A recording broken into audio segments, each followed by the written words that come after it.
اعوذ باللہ من الشیطان الرجیم بسم اللہ الرحمن الرحیم اللہم صلی علی محمد وعلی محمد وعجل فرجہم۔ السلام علیکم ورحمۃ اللہ وبرکاتہ۔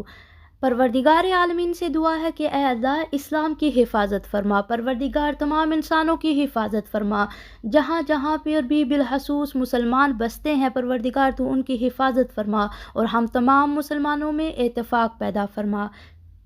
سامعین کرام، آج ہم اس ویڈیو میں بات کریں گے رسول خدا صلی اللہ علیہ وآلہ وسلم شعب ابی طالب علیہ السلام میں۔ جب رسول خدا صلی اللہ علیہ وآلہ وسلم اسلام کی تبلیغ کر رہے تھے، اللہ کے احکام جو ہے اس کے بندوں تک پہنچا رہے تھے، تو شعب ابی طالب میں آپ صلی اللہ علیہ وآلہ وسلم کو اور آپ کے چچا جناب ابو طالب علیہ السلام کو کس کس پریشانی اور مشکلات کا سامنا کرنا پڑا، آج اس ویڈیو میں ہم بات کریں گے۔ میرا پیغام سنو، میرا پیغام سنو،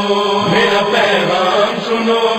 تو سامعین کرام، مورخین کا بیان ہے کہ جب کفار قریش نے دیکھا کہ اسلام روز بروز ترقی کرتا چلا جا رہا ہے تو سخت مضطرب ہوئے، پریشان ہوئے۔ پہلے تو چند قریش دشمن تھے، اب سب کے سب مخالف ہو گئے اور ایک گروہ کی شکل میں رسول خدا صلی اللہ علیہ وآلہ وسلم کے قتل پر کمر باندھ کر حضرت ابو طالب علیہ السلام کے پاس آئے اور صاف لفظوں میں کہا کہ محمد نے ایک نئے مذہب کا اختراع کیا ہے اور وہ ہمارے خداؤں کو ہمیشہ برا بلا کہا کرتے ہیں، لہٰذا انہیں ہمارے حوالے کر دو، ہم انہیں قتل کر دیں گے یا پھر آمادہ با جنگ ہو جاؤ۔ حضرت ابو طالب علیہ السلام نے اس وقت انہیں ٹال دیا اور وہ لوگ واپس چلے گئے اور رسول کریم صلی اللہ علیہ وآلہ وسلم اپنا کام برابر کرتے رہے۔ چند دنوں کے بعد دشمن پھر آئے اور انہوں نے آ کر شکایت کی کہ حضرت رسول خدا صلی اللہ علیہ وآلہ وسلم کے قتل پر اصرار کیا،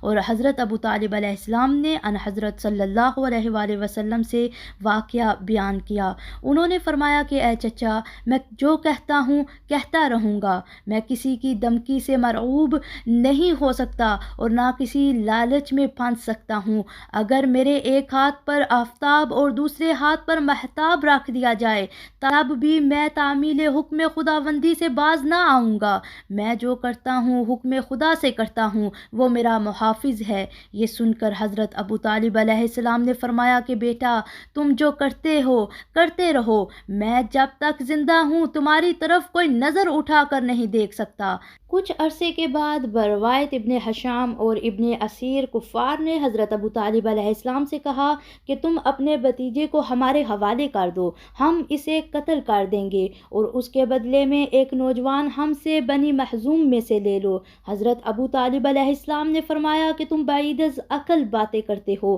یہ کبھی نہیں ہو سکتا۔ یہ کیوں کر ممکن ہے کہ میں تمہارے لڑکے کو لے کر اس کی پرورش کروں اور تم ہمارے بیٹے کو لے کر قتل کر دو؟ اور جناب ابو طالب علیہ السلام کی ان باتوں سے کفار قریش کی آتش غضب مزید بڑھی اور ان کو ستانے پر بھرپور آمادہ ہو گئے۔ حضرت ابو طالب علیہ السلام نے ان کے اس رد عمل میں بنی ہاشم اور بنی مطلب سے امداد چاہی اور دشمنوں سے کہلا بھیجا کہ کعبہ و حرم کی قسم، اگر محمد کے پاؤں میں تمہاری طرف سے کانٹا بھی چبھا تو میں سب کو ہلاک کر دوں گا۔ حضرت ابو طالب علیہ السلام کے اس کہنے پر دشمنوں کے دلوں میں آگ لگ گئی اور ان حضرت صلی اللہ علیہ وآلہ وسلم کے قتل پر پوری طاقت سے تیار ہو گئے۔ حضرت ابو طالب علیہ السلام نے جب ان حضرت صلی اللہ علیہ وآلہ وسلم کی جان کو غیر محفوظ دیکھا تو فوراً ان لوگوں کو لے کر جنہوں نے ساتھ دینے کا وعدہ کیا تھا، جن کی تعداد بروایت حیات القلوب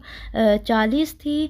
شعب ابی طالب علیہ السلام کے اندر چلے گئے اور اس کے اعتراف کو محفوظ کر دیا۔ کفار قریش نے حضرت ابو طالب علیہ السلام کے اس عمل سے متاثر ہو کر ایک عہد نامہ مرتب کیا جس میں بنی ہاشم اور بنی مطلب سے مکمل بائیکاٹ کا فیصلہ تھا۔ طبری میں ہے کہ اس عہد نامے کو منصور بن اکرمہ بن ہاشم نے لکھا تھا، جس کے بعد اس کا ہاتھ بیکار ہو گیا تھا۔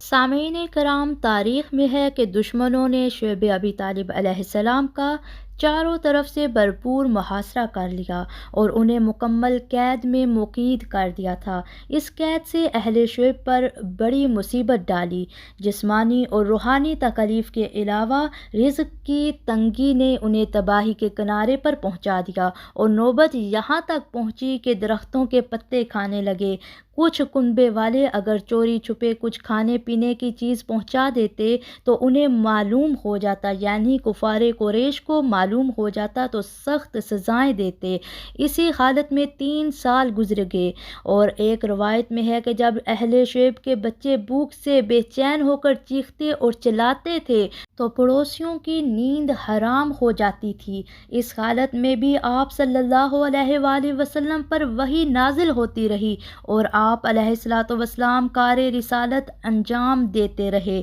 پھر سامعین کرام 3 سال کے بعد ہشام بن عمر بن حرث کے دل میں یہ خیال آیا کہ ہم اور ہمارے بچے کھاتے پیتے اور عیش کرتے ہیں اور بنی ہاشم اور ان کے بچے فاقہ کشی کر رہے ہیں، یہ ٹھیک نہیں ہے۔ پھر اس نے اور چند آدمیوں کو ہم خیال بنا کر قریش کے اجتماع میں اس سوال کو اٹھایا۔ پھر ابو جہل اور اس کی بیوی ام جمیل، جسے بزبان قرآن حمالۃ الحطب کہا جاتا ہے، ان دونوں نے مخالفت کی، لیکن عوام کے دل میں رحم اٹھا۔ اسی دوران حضرت ابو طالب علیہ السلام آ گئے اور انہوں نے کہا کہ محمد صلی اللہ علیہ وآلہ وسلم نے بتایا ہے کہ تم نے جو عہد نامہ لکھا ہے اسے دیمک کھا گئی ہے، اور کاغذ کے اس حصے کے سوا جس پر اللہ کا نام ہے سب ختم ہو گیا ہے۔ اے قریش، بس ظلم کی حد ہو چکی، تم اپنے عہد نامے کو دیکھو، اگر محمد صلی اللہ علیہ وآلہ وسلم کا کہنا سچ ہو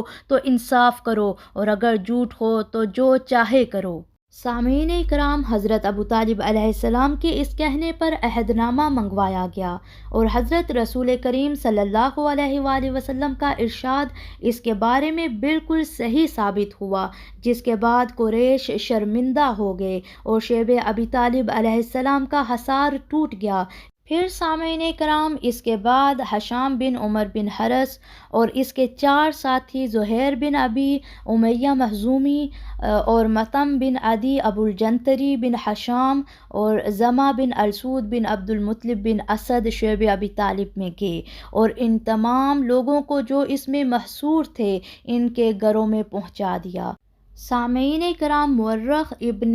واضح المطوفی کا بیان ہے کہ اس واقعے کے بعد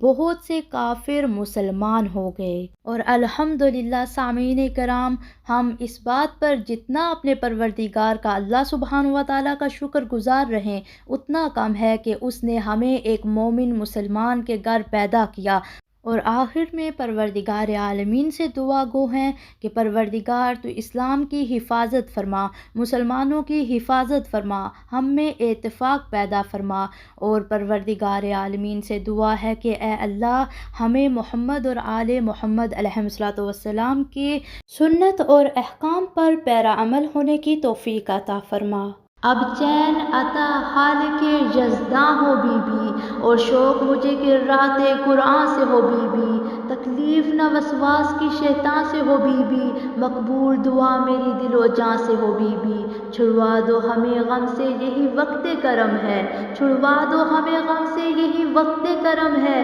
یا فاطمہ زہرا تمہیں بچوں کی قسم ہے، یا فاطمہ زہرا تمہیں بچوں کی قسم ہے۔ میرا پیغام سنو،